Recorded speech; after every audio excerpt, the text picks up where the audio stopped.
आज प्रधानमंत्री नरेंद्र मोदी देहरादून पहुंचे, जहां उन्होंने उत्तराखंड के 25 साल पूरे होने पर आयोजित सिल्वर जुबली कार्यक्रम में हिस्सा लिया। इस मौके पर उन्होंने राज्य को कई नई परियोजनाओं की सौगात दी, जिनकी कुल लागत 8,000 करोड़ रुपए से ज्यादा है। मोदी ने कहा कि आने वाले वर्षों में उत्तराखंड देश का आर्थिक शक्ति केंद्र बनेगा। कार्यक्रम में सांस्कृतिक प्रस्तुतियां और राज्य के विकास पर आधारित प्रदर्शनी भी लगाई गई।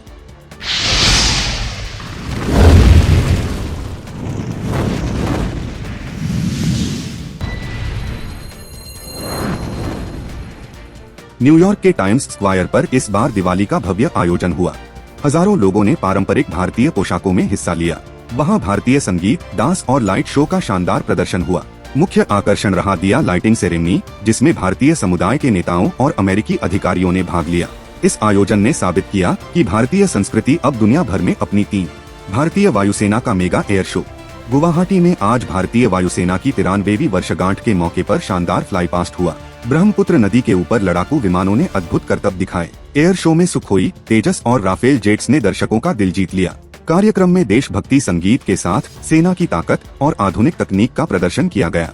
लोगों ने इस नजारे को गर्व और जोश के साथ देखा। चमक बिखेर रही है।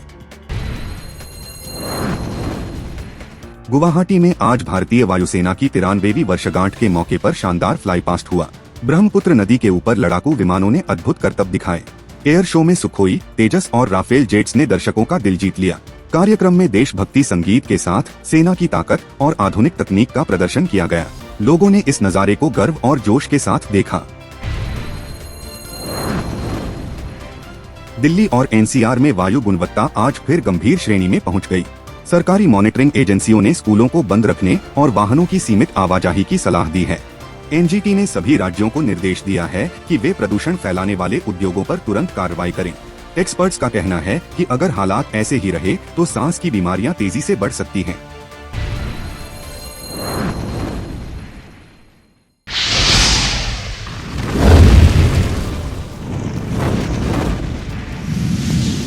पाकिस्तान के प्रधानमंत्री शहबाज शरीफ ने एक बयान में कहा कि डोनाल्ड ट्रंप ने भारत-पाक संघर्ष को खत्म कराने में अहम भूमिका निभाई थी। भारत ने इस बयान को भ्रम फैलाने वाला बताते हुए कहा कि किसी तीसरे देश की कोई भूमिका नहीं थी। कूटनीतिक हलकों में इस बयान पर कड़ी प्रतिक्रिया देखने को मिली है।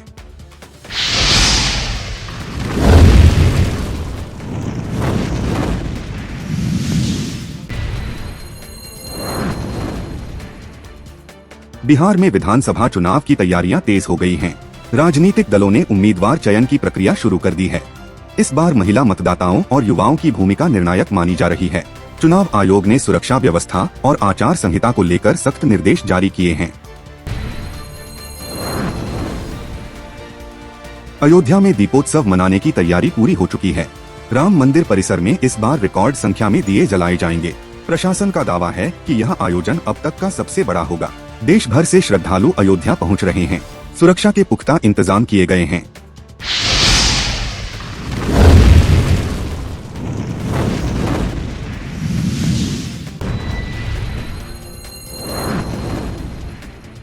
सप्ताह के आखिरी कारोबारी दिन शेयर बाजार में हल्की गिरावट देखी गई।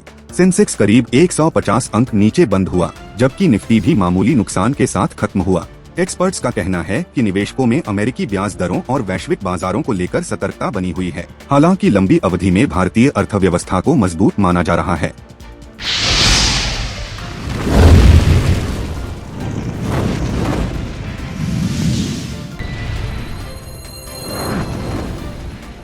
क्रिकेट फैंस की नजरें अब भारत और इंग्लैंड के बीच होने वाली 2-0 सीरीज पर हैं। टीम इंडिया ने नेट प्रैक्टिस शुरू कर दी है। कप्तान हार्दिक पांड्या ने कहा कि टीम का लक्ष्य सीरीज को 3-0 से जीतना है। चयनकर्ताओं ने युवाओं को भी मौका दिया है ताकि अगले साल वर्ल्ड कप के लिए बैकअप तैयार हो सके।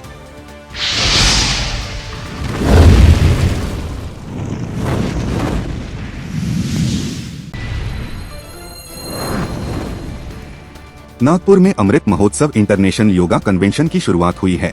देश विदेश से 40 से ज्यादा योग विशेषज्ञ इसमें हिस्सा ले रहे हैं। कार्यक्रम का मकसद योग को आधुनिक जीवन शैली का हिस्सा बनाना और युवाओं में मानसिक स्वास्थ्य को लेकर जागरूकता बढ़ाना है।